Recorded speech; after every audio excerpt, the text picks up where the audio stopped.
Selamat pagi, berjumpa kembali dalam program Sabda Menyapa GKJ Sidarja. Hari ini Jumat tanggal 5 September tahun 2025. Kita bersama akan merenungkan firman Tuhan dari Lukas 14 ayat 1 sampai 6 yang demikian. Lukas pasal 14 ayat 1 sampai 6. Demikianlah firman Tuhan.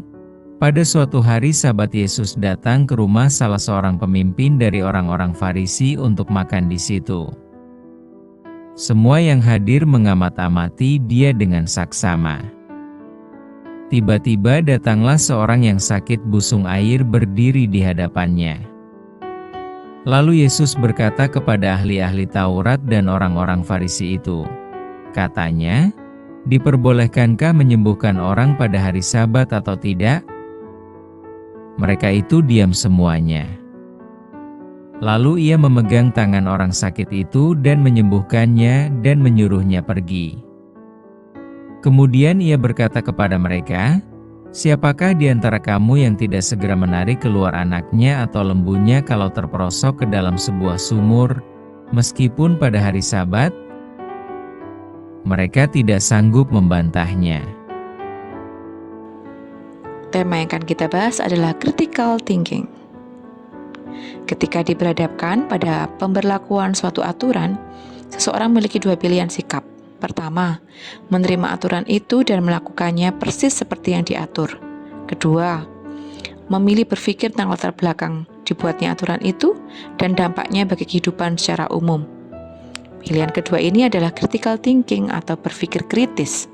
Seseorang tidak segera menerima, tetapi menggali sehingga memahami tujuan dan dampak dari aturan itu, lalu bisa melakukannya dengan lebih tepat atau kalau perlu mengoreksinya. Yesus mengajak orang-orang yang bersamanya saat itu untuk berpikir kritis. Hukum Taurat memang dari Tuhan, tetapi berbagai peraturan turunannya dibuat oleh para pemuka agama. Peraturan itu hanya dilihat secara kritis dan harus dilihat secara kritis, bukan hanya diikuti secara kaku. Hukum yang diberikan Tuhan adalah mereka harus mengingat dan menguduskan hari Sabat. Baru kemudian, peraturan dibuat untuk menentukan hal yang boleh dan tidak boleh dilakukan sepanjang hari Sabat. Maka Yesus pun mengajak mereka berpikir kritis dan bertanya tentang boleh tidaknya menyembuhkan orang pada hari Sabat di ayat yang 3. Jika menyembuhkan orang dianggap sebagai pekerjaan, tentu tidak boleh dilakukan. Sebaliknya, jika menyembuhkan orang dipandang sebagai kepedulian terhadap sesama dan kepedulian, tentu boleh dilakukan. Yesus bahkan membandingkan dengan tindakan orang pada umumnya yang pasti akan menarik lembunya ketika lembu itu terperosok ke dalam sumur, sekalipun hal itu terjadi pada hari Sabat di ayat yang kelima. Jadi mana yang lebih berharga? Orang sakit yang perlu disembuhkan atau lembu yang perlu diangkat dari dalam sumur? Kata-kata Yesus mengajak kita menggunakan akal budi anugerah Tuhan untuk berpikir kritis. Tidak semua aturan bisa diterima begitu saja.